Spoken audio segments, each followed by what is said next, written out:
Hello folks, welcome to this little video. This is a selection of some pumpkins and squashes that I've been growing this year, and there's other fruits still to come home that aren't quite ready yet, but this is just a collection of some really nice pumpkins and squash that I've grew this year. And the first one I'd like to come to is orange smoothie. These pumpkins right here, so there's one there, and one there. And they are of a modest size in terms of pumpkins, and they're just a nice size if you want to cook up a few meals over the course of a week and make some nice soup or some curries, or indeed a pumpkin pie with short crust pastry and cinnamon and cream and all that really nice stuff that makes pumpkin pie. But there's 3 orange smoothie pumpkins right there that I grew, and there's also a variety of squash here known as Queensland blue squash, and there's still a few more to come home that aren't quite ready to be cut away from the plant. But as you can see right here, this one here, I've let the stem go really hard, and it was brought home and I left a section of the vine on the stem itself, just like this one over here, and this was allowed to cure a little bit further.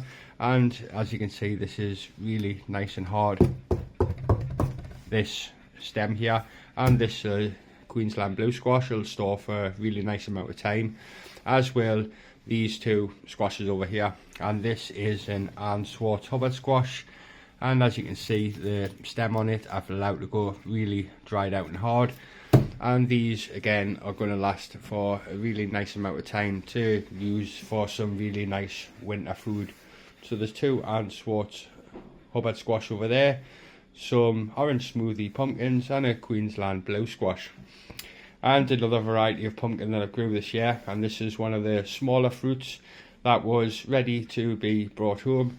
And the larger of the fruits, I'll do a further update in the very near future, and I'll show you the fruits from this variety of pumpkin known as 100-weight. But this is one of the smaller ones, as I say, and again, it was cut from the plant after the stem had really dried out and went hard, and the tendril had went all yellow and dried out as well. So again, another really nice pumpkin there for some winter food. But there's some other squashes over here, and the first one I'd like to show you is orange blue banana, and this is this one right here. And as you can see, it's a really nice tinge of blue, and again, it's just a really nice squash to call on and to use for some lovely cooking in the house. And as you can see right here, the stem and the tendril had all dried out, and the stem itself is really nice and hard, and the vine was left on this fruit and then allowed to mature in a warm and bright place. And then I brought it into the house, and I'm going to use this over the course of late autumn and winter and make some lovely food up with it, and freeze off what it is that I make in terms of soup and curry and other things. But that's blue banana. And the other one is North Georgia candy roaster, and this is this one right here. And as you can see, the tendril had dried out really nicely on this fruit. Whoops. And as you can see, the tendril is all nice and yellow and dried out, as is the vine, and the stem itself is really nice and hard. So again, this will provide us with some really nice food for the autumn and the winter. So that's some varieties of pumpkins and squash. So blue banana, North Georgia candy roaster, orange smoothie pumpkins, Queensland blue squash, and Swartz Hubbard squash. And the Queensland blue squash, the Swartz Hubbard squash, the blue banana, and the North Georgia candy roaster can be found on www.realseed.co.uk. And the last thing I'd like to come on to is a cross hybrid that I made, if you will.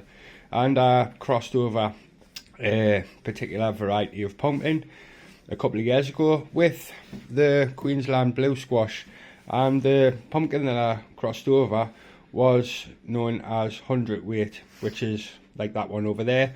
But as you can see, this fruit here hasn't quite developed these segments which you'll see on the other fruits that I bring home, this being one of the smaller ones, but the larger ones have got these segments on, as you can see here, and the fruits themselves have went a more orange tinge as opposed to this pale yellow that you see here. But they don't go deep yellow, deep orange colour. They go like a sort of like a light orange tinge to them, you know.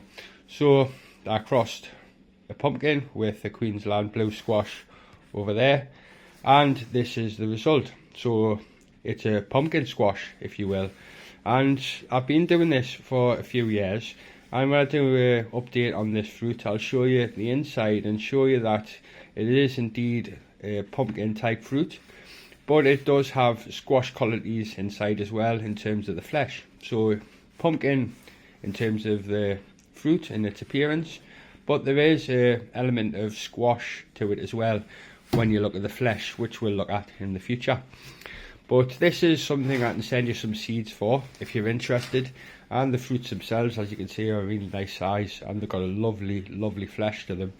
So if you want some seeds, let us know, and when I cut this bad boy open, I can send you some if you so wish, you know.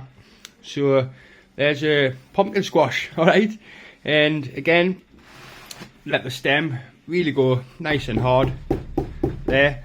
Fruit itself nice and hollow, and again the vine was left on the fruit and the tendril had completely dried out and went yellow, just like you see on this one right here. So some nice fruits for winter food.